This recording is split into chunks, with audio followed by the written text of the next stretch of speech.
Artificial intelligence gave fraudsters a new weapon. With the expansion of artificial intelligence, frauds can happen over the phone with calls that sound like loved ones really being someone trying to rip you off. The IRS will not be contacting you to ask you for any kind of personal information and surely any financial information. Still, the scams can be hard to identify as artificial intelligence is virtually everywhere. Let's get a good picture. And President Donald Trump wants the federal government to regulate it. In a broad framework, his administration laid out 6 focus areas for the growing AI sector: protecting children, preventing skyrocketing electricity costs from data center expansion, respecting intellectual property rights, preventing censorship, removing, quote, unnecessary barriers to innovation, and educating Americans on AI. There's a lot of state laws on the books that are doing really valuable things. The policy director at the Alliance for Secure AI says federal standards for technologies are preferable, but added the caveat that the administration's plan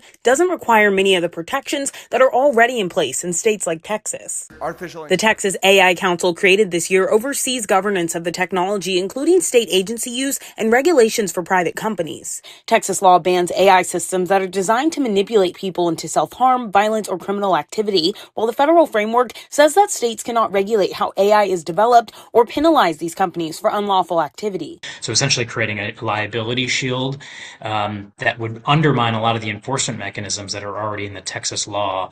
One of the co-authors for the bipartisan state AI law welcomes the federal regulations as a baseline, but not as an overhaul. When we're creating weak national standards, that entails blocks the states from going forward.